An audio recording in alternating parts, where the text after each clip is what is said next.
Hello everyone and welcome to Day Trader S&P 500.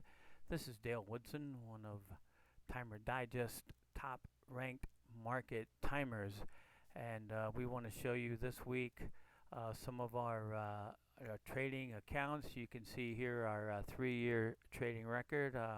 While I've been swing trading for decades, started day trading a couple years ago. You can see in 2018 we had 3 accounts, and for the year, we had almost a 30% gain in one account. The second account was 69. A third, 133, compared to the S&P was down 6%.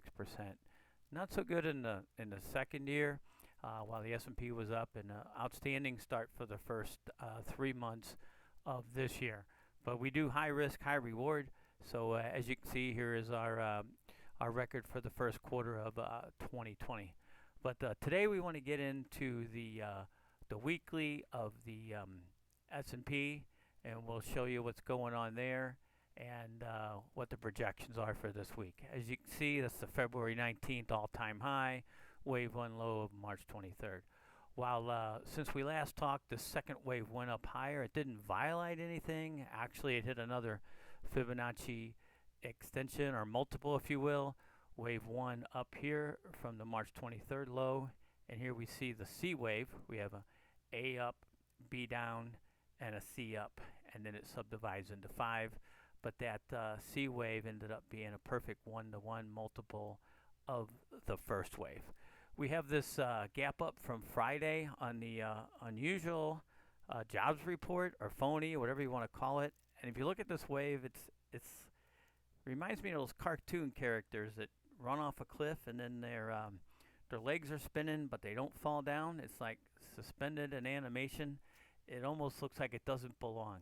But anyway, if we look at that, we come across here. There's our resistance over here, and that while that number's not listed, it's I believe it's 32.54, and there's an open gap here. If the market continues higher and closes this gap, then it's obviously going to new all-time highs. And you might ask about the NASDAQ. The NASDAQ hit new all-time highs, but the Dow and S&P didn't. Is that a concern? There's divergence there.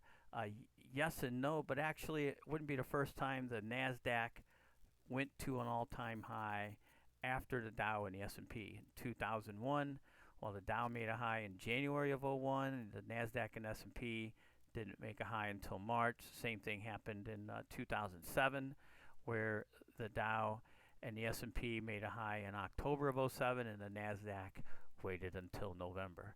So it is possible the NASDAQ to go to new all-time highs and the Dow and the S&P to non-conform, if you will.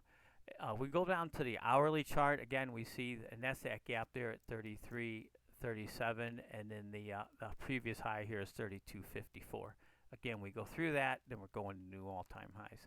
Here is that wave 5 where you see on 2, and you can see sure looks like an exhaustion gap there. Okay, we have a breakaway gap at the beginning. We have no less than 5 runaway gaps, and when, or I don't know if I should say if, but when wave 3 happens, all these gaps will be closed. And if 3 down occurs, then this breakaway gap should remain open.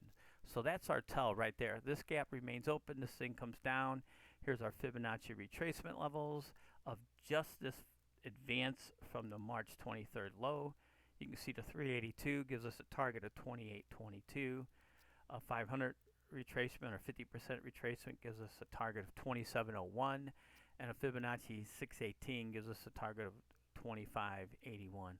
All of these should be stopping points on the way down for wave C to new lows.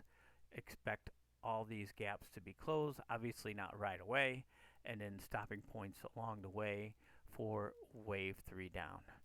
Hey guys and gals, make sure to hit that like button and subscribe. We're relatively new to YouTube, even though I've been doing Woodson Wave Report since 1997 and trading for decades.